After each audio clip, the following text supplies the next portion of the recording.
Hello friend, स्वागत है आपका हमारे यूट्यूब चैनल रोजगार विद्यान में। फ्रेंड, राष्ट्रीय प्रौद्योगिकी संस्थान की तरफ से अलग अलग पोस्ट के लिए नई रिक्रूटमेंट भर्ती का नया विज्ञापन जारी कर दिया गया है। यहाँ पर 12th पास और ग्रेजुएट कैंडिडेट सभी अप्लाई कर सकते हैं, मेल फीमेल सभी लोग।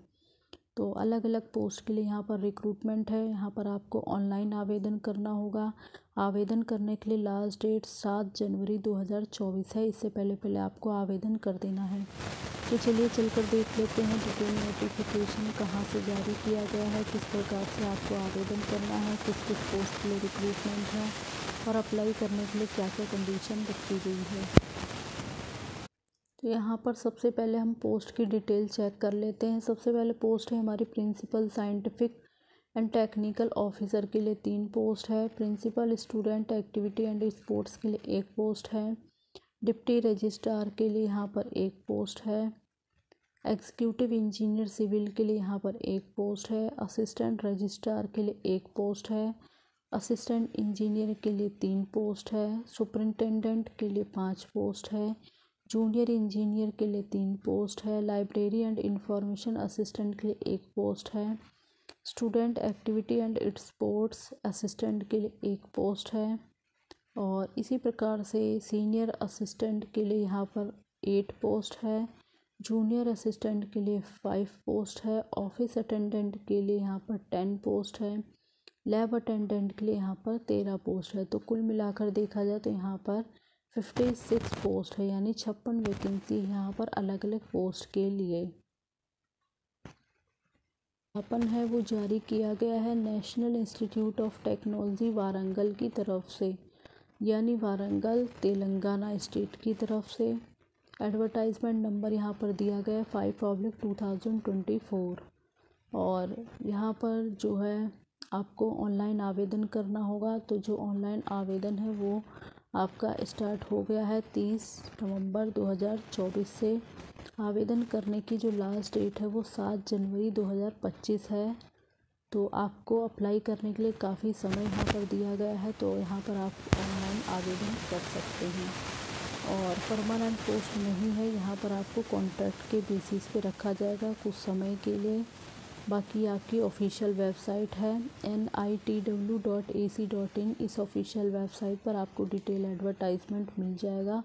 वहाँ से आप डिटेल एडवर्टाइजमेंट खुद से भी पढ़ सकते हैं और आगे की बाकी सारी डिटेल हम चेक कर लेते हैं। ये क्या क्वालिफ़िकेशन है वो चेक कर लेते हैं हम यहाँ पर। तो सबसे पहले हमारी पोस्ट है principal scientific and technical officer की, और इसके लिए 2 वैकेंसी है। डायरेक्ट रिक्रूटमेंट है। एज लिमिट 56 ईयर है।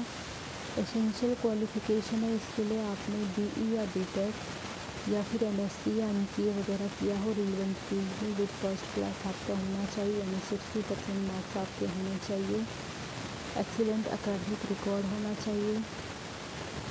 साथ ही relevant field for principal scientific officer research या इलेक्ट्रिकल इंजीनियरिंग या इलेक्ट्रॉनिक्स एंड कम्युनिकेशन इंजीनियरिंग वगैरह हो आपकी। और बाकी एक्सपीरियंस यहाँ मांगा गया है। तो 15 साल का एक्सपीरियंस आपके पास रिलेवेंट फील्ड में होना चाहिए। और सैलरी का जो पे स्केल है वो यहाँ पर आपको दिया जाएगा। सैलरी काफ़ी अच्छी है यहाँ पर। तो 1,44,200 रुपये यहाँ पर सैलरी आपको दी जाएगी। प्लस सैलरी के साथ साथ DA और अदर अलाउंस वगैरह भी यहाँ पर आपको दिया जाएगा। बाकी आगे पोस्ट चेक करते हैं। तो for principal technical officer general के लिए है यहाँ पर। इसके लिए क्या क्वालिफ़िकेशन है वो देखते हैं। तो यहाँ पर अलग अलग पोस्ट के लिए अलग अलग क्वालिफ़िकेशन मेंशन की गई है, तो आप यहाँ से चेक कर सकते हैं। और इस पोस्ट के लिए जो है नंबर ऑफ़ वैकेंसी 1 ही है। अनरिजर्व कैटेगरी से डायरेक्ट रिक्रूटमेंट है। एज लिमिट 56 ईयर है। इसके लिए जो क्वालिफ़िकेशन है वो है मास्टर डिग्री आपने किया हो फिज़िकल एजुकेशन में, या मास्टर डिग्री में स्पोर्ट्स साइंस में 60% मार्क्स आपका होना चाहिए। And record of having represented the university and college at the inter university and qualifying in the national level test conduct for the purpose by the UGC। बाकी experience आपके पास होना चाहिए। Minimum यहाँ पर 15 साल का एक्सपीरियंस आपके पास होना चाहिए। और तो ये कंडीशन रखी गई है एक्सपीरियंस के अंतर्गत। ये देख लें, अगर आप ये कंडीशन पूरी करते हैं तो आप इस पोस्ट के लिए अप्लाई कर सकते हैं। बाकी डिज़ायरेबल क्वालिफ़िकेशन पर आप ध्यान ना दें। अगर आपके पास डिज़ायरेबल क्वालिफ़िकेशन है तो अच्छी बात है, आपको प्रेफरेंस मिल जाएगी। अदरवाइज़ बिना डिज़ायरेबल क्वालिफ़िकेशन के भी आप यहाँ पर आवेदन कर सकते हैं। नेक्स्ट पोस्ट है हमारी डिप्टी रजिस्ट्रार की। तो इसके लिए जो सैलरी का पे स्केल है वो 78,800 रुपये है यहाँ पर। इसके लिए एक ही वैकेंसी है और रिज़र्वेशन नॉट एप्लीकेबल। तो यहाँ पे इस जो है ये रिज़र्वेशन यहाँ पर एप्लीकेबल नहीं है और यहाँ पर जो है 56 साल तक के कैंडिडेट आवेदन कर सकते हैं इस पोस्ट पर। इसके लिए जो क्वालिफ़िकेशन है वो यहाँ पर मेंशन की गई है। ऑफिसर्स फ्रॉम द सेंट्रल या स्टेट गवर्नमेंट या फिर इंस्टीट्यूट ऑफ नेशनल इम्पोर्टेंस और यूनिवर्सिटी या यूनिवर्सिटी लेवल इंस्टीट्यूशन या फिर PSU industry and holding analogous post या फिर और करके है यहाँ पर 10 ईयर का एक्सपीरियंस अगर आपके पास है रिलेवेंट फील्ड में तो आप यहाँ पर आवेदन कर सकते हैं। और इसके अलावा मास्टर डिग्री आपने 55% अंकों के साथ किया हो तो आप यहाँ पर एलिजिबल हैं। बाकी आगे जो पोस्ट है वो है असिस्टेंट रजिस्ट्रार की। इसके लिए 56,000 प्लस का पे स्केल है, यानी यहाँ पर जो सैलरी आपको मिलने वाली काफ़ी अच्छी मिलने वाली, प्लस DA है, प्लस अलाउंस वगैरह है। और इसके लिए एक ही पोस्ट है, रिज़र्वेशन नॉट एप्लीकेबल है यहाँ पर। एज लिमिट 56 ईयर है और क्वालिफ़िकेशन है यहाँ पर आपका offices from the central state government और institute of national importance and holding analogous post and processing है master degree in any discipline से आपने 55% अंकों के साथ किया हो। गुड एकेडमिक रिकॉर्ड आपका होना चाहिए। बाकी यहाँ पे डिज़ायरेबल क्वालिफ़िकेशन है तो आप इस पर ध्यान ना दें। अगर डिज़ायरेबल क्वालिफ़िकेशन है तो अच्छी बात है, अगर नहीं है तो इसके बिना भी आप यहाँ आवेदन कर सकते हैं। आगे पोस्ट है हमारी एग्जीक्यूटिव इंजीनियर सिविल की। 56,000 प्लस का इसका जो है पे स्केल है। 1 पोस्ट है, रिज़र्वेशन नॉट एप्लीकेबल है। एज लिमिट 56 यानी एज लिमिट जो है वो आपकी 56 ईयर है। 56 साल तक के कैंडिडेट यहाँ पर एलिजिबल हैं, आवेदन कर सकते हैं। बाकी जो क्वालिफ़िकेशन वगैरह है तो वो है यहाँ पर आपका officers of the CPWD and state PWD या फिर इसके सिमिलर किसी भी ऑर्गेनाइज्ड सर्विस वगैरह हो या सेमी गवर्नमेंट हो, तो अगर आपके पास ये क्वालिफ़िकेशन है तो आप यहाँ पर एलिजिबल हैं, आवेदन कर सकते हैं। इसी प्रकार से एक्सपीरियंस हो होल्डिंग एनालॉगी पोस्ट या फिर किसी रेगुलर बेसिस की पोस्ट पे या BE या BTech in civil engineer with first class आपका होना चाहिए एंड गुड एकेडमिक रिकॉर्ड आपका होना चाहिए। तो अगर आपके पास ये क्वालिफ़िकेशन है, ये एक्सपीरियंस है तो आप यहाँ पर पूरी तरीके से एलिजिबल हैं, आवेदन कर सकते हैं। आगे जो पोस्ट है असिस्टेंट इंजीनियर की है। 44,900 रुपये यहाँ पर आपको सैलरी दी जाएगी, प्लस DA प्लस अलाउंस वगैरह है। यहाँ पर 3 पोस्ट है और बाकी 56 साल यहाँ पर जो है एज क्राइटेरिया रखा गया है। क्वालिफ़िकेशन में देखें तो यहाँ पर है ऑफिसर्स अंडर द सेंट्रल या स्टेट गवर्नमेंट या फिर यूनिवर्सिटी या रिकॉग्नाइज्ड रिसर्च एंड इंस्टीट्यूट, तो ये यहाँ पर आपके पास होना चाहिए। होल्डिंग एनालॉगी पोस्ट या फिर 5 साल का रेगुलर सर्विस हो एज ए जूनियर इंजीनियर के तौर पर, जहाँ पर पे लेवल 6 के अकॉर्डिंग आपको सैलरी वगैरह मिली हो, ग्रेड पे 4200 के according. And possessing first class BE BTech आपने सिविल या इलेक्ट्रिकल या इंजीनियरिंग आपने किया हो तो आप यहाँ पर एलिजिबल हैं, इस पोस्ट के लिए आवेदन कर सकते हैं। आगे जो पोस्ट है हमारी वो है सुपरिंटेंडेंट और इसके लिए 35,400 रुपये का पे स्केल है, प्लस DA है, प्लस अलाउंस है। 3 पोस्ट है, एक अनरिजर्व के लिए, एक OBC के लिए और EWS के लिए। डायरेक्ट रिक्रूटमेंट है, 30 साल तक के कैंडिडेट यहाँ पर आवेदन कर सकते हैं। क्वालिफ़िकेशन है फर्स्ट क्लास बैचलर डिग्री आपने किया हो किसी रिकॉग्नाइज्ड यूनिवर्सिटी वगैरह से या फिर आपने मास्टर डिग्री यानी डिसिप्लिन के साथ किया हो 50% अंकों के साथ, एंड कंप्यूटर की नॉलेज होनी चाहिए आपको वर्ड प्रोसेसिंग एंड स्प्रेडशीट वगैरह में। बाकी आगे जो पोस्ट है वो है जूनियर इंजीनियर की।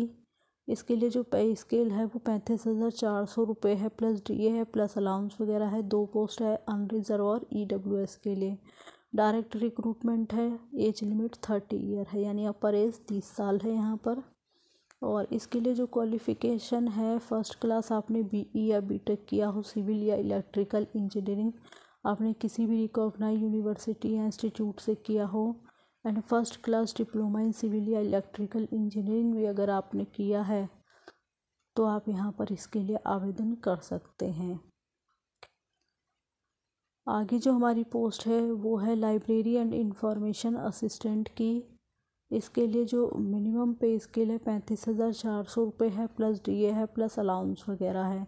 एक पोस्ट है PWD OA एंड OL के लिए। डायरेक्ट रिक्रूटमेंट है। एज लिमिट 30 ईयर है। First class bachelor degree in science या आर्ट या कॉमर्स से आपने किया हो किसी भी रिकॉग्नाइज यूनिवर्सिटी वगैरह से, and bachelor degree in library and information science में आपने किया हो। बाकी रिजर्व क्वालिफ़िकेशन पर आप ध्यान ना दें। आगे जो पोस्ट है वो है student activity and sports assistant की। सैलरी का जो मिनिमम पे स्केल है वो 35,400 रुपये है, प्लस DA है, अलाउंस वगैरह है। एक पोस्ट है OBC के लिए। डायरेक्ट रिक्रूटमेंट है। एज लिमिट 30 ईयर है। 30 साल तक के कैंडिडेट इस पोस्ट पर एलिजिबल हैं, एंड इसके लिए आपने फर्स्ट क्लास बैचलर डिग्री किया हो फिज़िकल एजुकेशन में किसी रिकॉग्नाइज यूनिवर्सिटी या इंस्टीट्यूट से, and strong record of participation in sports and drama and music या फिल्म्स या पेंटिंग वगैरह या फोटोग्राफी वगैरह में हो आपके पास, तो आप यहाँ पर इस पोस्ट के लिए पूरी तरीके से एलिजिबल हैं, अप्लाई कर सकते हैं। आगे जो पोस्ट है वो सीनियर असिस्टेंट की है। मिनिमम पे स्केल है 25,500, प्लस DA है, अलाउंस वगैरह है। 5 पोस्ट है, 2 अनरिजर्व के लिए और 5 पोस्ट जो है वो अनरिजर्व के लिए हैं, 2 OBC के लिए और 1 SC के लिए है। और इसके लिए एज लिमिट है 33 ईयर, यानी 33 साल तक के कैंडिडेट इस पोस्ट पर एलिजिबल हैं। इसके लिए आपने 10+2 किसी रिकॉग्नाइज बोर्ड वगैरह से किया हो, प्लस यहाँ पर मिनिमम टाइपिंग स्पीड आपका 35 वर्ड पर मिनट होना चाहिए, and proficiency in computer word processing and spreadsheet ये आपके पास होना चाहिए।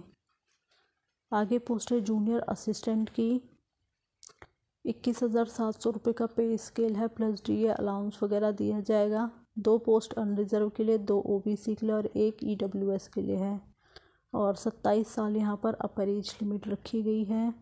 इसके लिए आपने 10+2 किया हो किसी रिकॉग्नाइज बोर्ड से, और minimum typing speed of 35 word पर मिनट होना चाहिए, and proficiency in computer word processing and spreadsheet पर होना चाहिए।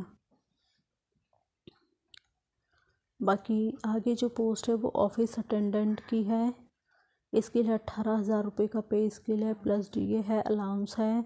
6 पोस्ट अनरिजर्व के लिए है, 2 OBC के लिए, 1 SC के लिए और 1 EWS के लिए। 27 साल यहाँ पर आपकी अपर एज है। क्वालिफ़िकेशन है 10+2 आपने किया हो किसी भी रिकॉग्नाइज्ड बोर्ड से, तो आप यहाँ पर इस पोस्ट के लिए एलिजिबल हैं। आगे पोस्ट है लैब अटेंडेंट की। 18,000 रुपये का पे स्केल है, प्लस DA है, अलाउंस है। 5 पोस्ट अनरिजर्व के लिए है, 4 OBC के लिए, 2 SC के लिए, 1 ST के लिए और 1 EWS के लिए। 27 साल तक के कैंडिडेट यहाँ पर आवेदन कर सकते हैं। यहाँ पर आपने 10+2 साइंस में किया हो किसी भी रिकॉग्नाइज्ड बोर्ड वगैरह से, तो आप यहाँ पर आवेदन कर सकते हैं। बाकी ये सारी पोस्ट की डिटेल थी, और अब यहाँ पर जनरल इंस्ट्रक्शंस दिया गया है। तो यहाँ पर जो है PWD जो कैंडिडेट है उनको 10 ईयर का रिलैक्सेशन यहाँ पर दिया जाएगा। बाकी जो भी रिज़र्व कैटेगरी के कैंडिडेट हैं तो गवर्नमेंट ऑफ इंडिया के रूल्स के अकॉर्डिंग सभी कैटेगरी को यहाँ पर रिजर्वेशन दिया जाएगा, बट कैटेगरी से रिलेटेड आपके पास सर्टिफिकेट्स वगैरह होना चाहिए जो आपको अटैच करना ज़रूरी होगा। बाकी यहाँ पर एप्लीकेशन फ़ीस चार्ज रखा गया है। तो यहाँ पर अनरिजर्व OBC और EWS कैटेगरी के कैंडिडेट के लिए 1,000 रुपये फ़ीस चार्ज है ग्रुप A की पोस्ट के लिए। बाकी जो अदर ग्रुप की पोस्ट हैं उनके लिए 500 रुपये फ़ीस चार्ज है। और यहाँ पर SC ST और PWD और वुमेन कैंडिडेट के लिए कोई भी फ़ीस चार्ज नहीं है। बाकी यहाँ पर आपको फ़ीस वगैरह भी ऑनलाइन ही सबमिट करनी होगी, और एक बार फ़ीस सबमिट करने के बाद आपको फ़ीस रिफ़ंड नहीं होगी। तो ये सारी चीज़ें आपको बड़े ही ध्यान से करनी है। और कॉन्ट्रैक्ट के बेसिस पे यहाँ पर आपको रखा जाएगा। तो कुछ टाइम पीरियड है, तभी के लिए आपको रखा जाएगा। उसके बाद आपकी परफॉर्मेंस वगैरह को देखते हुए आगे टाइम पीरियड को एक्सटेंड किया जा सकता है। और बाकी यहाँ पर किस कंडीशन में आपका कैंडिडेचर वगैरह कैंसिल किया जा सकता है, तो उसके बारे में यहाँ पे जो है इन्फॉर्मेशन दी गई है, आप इसको ध्यान से पढ़ लें। और हाउ टू अप्लाई ऑनलाइन, कैसे आपको ऑनलाइन एप्लीकेशन करना है, तो यहाँ पर जो है ऑनलाइन एप्लीकेशन बता दिया गया है। 30/11/2024 से ऑनलाइन एप्लीकेशन स्टार्ट हो गई है। 7 जनवरी 2025 लास्ट डेट है एप्लीकेशन करने के लिए। ये ऑफिशियल वेबसाइट है। यहाँ पर जो है आपको अप्लाई करने का लिंक दिया गया है, तो यहाँ पर आपको एप्लीकेशन वगैरह करना होगा। जो कैंडिडेट पहले से कहीं पर जॉब वगैरह पर हैं, तो उनको अपना NOC सर्टिफिकेट वगैरह भी अटैच करना होगा। तो पूरा फॉर्म आपको ऑनलाइन ही सबमिट करना है। बाकी कौन कौन से डॉक्यूमेंट्स वगैरह आपको सबमिट करने होंगे, तो उसके बारे में भी यहाँ पर काफ़ी इन्फॉर्मेशन दी गई है। तो एक बार जब भी आप ऑनलाइन एप्लीकेशन फ़िल करेंगे, तो उससे पहले आपको ये सारी इन्फॉर्मेशन अच्छे से पढ़ लेनी है। उसके बाद ही आपको एप्लीकेशन करनी, ताकि इससे जुड़ी कोई भी इन्फॉर्मेशन कहीं भी मिस्टेक आपसे ना हो। बाकी एप्लीकेशन करते समय updated email ID and contact number का यूज़ करें, ताकि इससे जुड़ी हुई जो भी इन्फॉर्मेशन वो आप तक आसानी से पहुंच सके और आपको इन्फॉर्म किया जा सके।